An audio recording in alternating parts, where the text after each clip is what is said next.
এই সর ওঠ।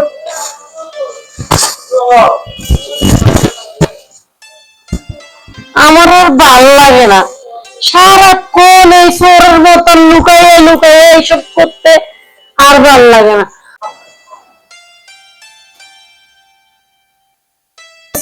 যে চল এখন তো পালাইয়া যাই, আর ভাল লাগে না চোরের মতন থাকতে।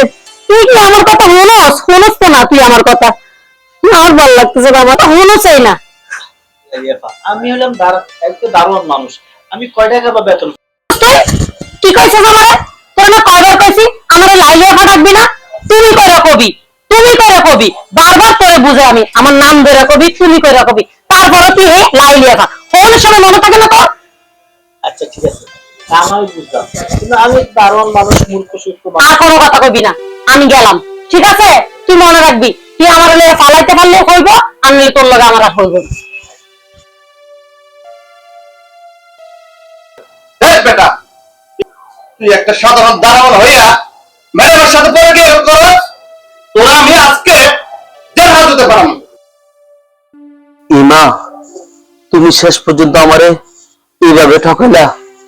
আমি 5টা বছর তোমার জন্য কত কষ্ট না করছি, না খাইয়া না পইরা তোমার দিকে চাইছি, এই বাড়ি ঘর সবকিছু করছি শুধু একমাত্র তোমার জন্য। আর তুমি শেষ পর্যন্ত পরকীয়া লিপ্ত হইলা।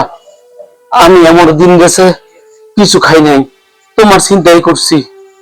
এই ইট কেনার জন্য, এই বাড়ি করার জন্য আমি কত কিনা করছি, এটা কিন্তু আমি তোমার কাছ থেকে কোনোদিনও আশা করি নাই। এই পর্যন্ত তুমি আমার কত কষ্ট দেখলা, এগুলো শেষ পর্যন্ত তোমার কাছে আসা নাই।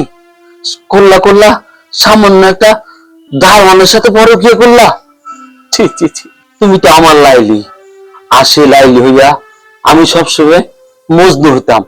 আমি ভাবতাম লিয়েছিলাম আমার লাইলি আমি আমারে ভালোবাসে। আসলে তুমি লাইলি হইয়া এই মজনুরও ঠকাইলা শেষ পর্যন্ত। ছি ছি ছি ছি ছি, লাইলি আমি মুখ কিভাবে দেখাবো মানুষরে? আমার তো আত্মহত্যা করা ছাড়া আর কোনো উপায় নাই। এখানে সমাজের মুরব্বী একজন আছে, উনি যে বিচারটা করে দিব সেটাই আমার থেকে মাথা ভিতরে নিতে সিদ্ধান্ত দিব। ওই সিদ্ধান্তের উপরে আমি নির্ভর। আপনি কিছু বলেন মুরব্বী সাহেব। আমি কি কমু? তোমার বউ দেখুন দারোয়ানের লোভে পড়ে গেছে, প্রেমে পড়ে গেছে, আমি কিছু করার নাই। তোমার বউর বিচার তুমিই করো।